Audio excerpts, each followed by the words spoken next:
প্রিয় দর্শক, আপনারা একটু গভীরে চিন্তা করে দেখবেন, এই বটগাছটি প্রাচীন সভ্যতায় রোপণ করা হয়েছিল। এখানে কোনো এক সময় হয়তো কোনো রাজা ছিল, তার সৈন্য সামন্ত ছিল, এখানে কোনো একটা যুদ্ধ বিদ্রোহ হয়েছিল, এখানে হাজার হাজার মানুষ রণক্ষেত্রে পরিণত হয়েছিল, রক্তে এই মাটি ভিজে গিয়েছিল।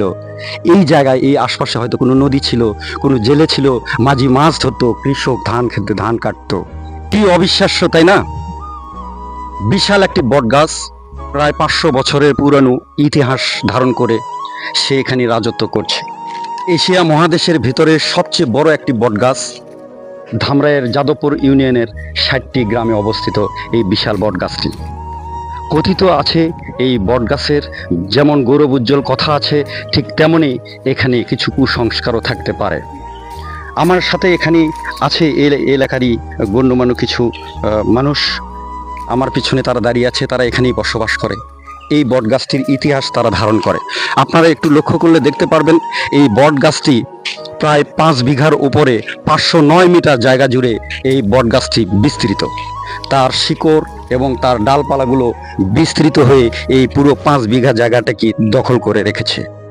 প্রিয় দর্শক, এখানকার কিছু স্থানীয় মানুষদের সঙ্গে আমরা কথা বলবো, আপনারা সেই কথাগুলো একটু শুনবেন। আচ্ছা বড় ভাই, আপনার নামটা কি? সুশান্ত সরকার। আচ্ছা, সুশান্ত সরকার ভাই, আমরা যতটুকু জানি যে এখানে 2টা গাছ ছিল, একটা পাইকর গাছ আর একটা হলো বট গাছ।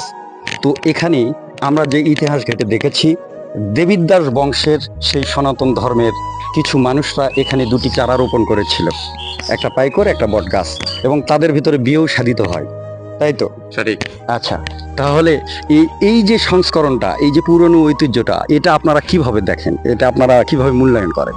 এখন আমাদের হিন্দু রীতি অনুযায়ী আমরা এখানে ভক্তিমূলক যতগুলো আচরণ করা দরকার আমরা প্রত্যেকটা আচরণই করি এবং পূজাদি করে থাকি, এবং প্রতি বছরই আমাদের এখানে পূজাদি হয়ে থাকে। আমাদের হিন্দু সম্প্রদায় অনুযায়ী যতগুলো ভক্তি সংস্কার আছে প্রত্যেকটাই আমরা লালন করি এবং ধারণ করি। আচ্ছা, আর একটা বিষয় হলো, এই যে বটগাছের পিছনে একটা মনে হয় সম্ভবত কালী মন্দির। হিন্দু রীতি অনুযায়ী যে আরাধনা আছে যেগুলো আমাদের ধারণ করা দরকার সেগুলো আমরা এখানে করে থাকি। আচ্ছা, ধন্যবাদ ভাইকে। আচ্ছা প্রিয় দর্শক, আপনারা একটু গভীরে চিন্তা করে দেখবেন, এই বটগাছটি প্রাচীন সভ্যতায় রোপণ করা হয়েছিল। আপনারা একটু গভীরে চিন্তা করে দেখেন তো, ভেবে দেখেন তো, এখানে কোনো এক সময় হয়তো কোনো রাজা ছিল, তার সৈন্য সামন্ত ছিল, এখানে কোনো একটা যুদ্ধ বিদ্রোহ হয়েছিল, এখানে হাজার হাজার মানুষ রণক্ষেত্রে পরিণত হয়েছিল, রক্তে এই মাটি ভিজে গিয়েছিল। এই জায়গায় এই আশপাশে হয়তো কোনো নদী ছিল, কোনো জেলে ছিল, মাঝি মাছ ধরতো, কৃষক ধান খেতে ধান কাটতো। এই জায়গায় সেই 500 বছরের পুরনো ইতিহাস এখনো ধরে রেখেছে এই এলাকার মানুষগুলো। এই এলাকার মানুষজনের একটাই দাবি, আমি যতজন মানুষের সঙ্গে কথা বলেছি, যদি এই এলাকার রোডঘাট যদি একটু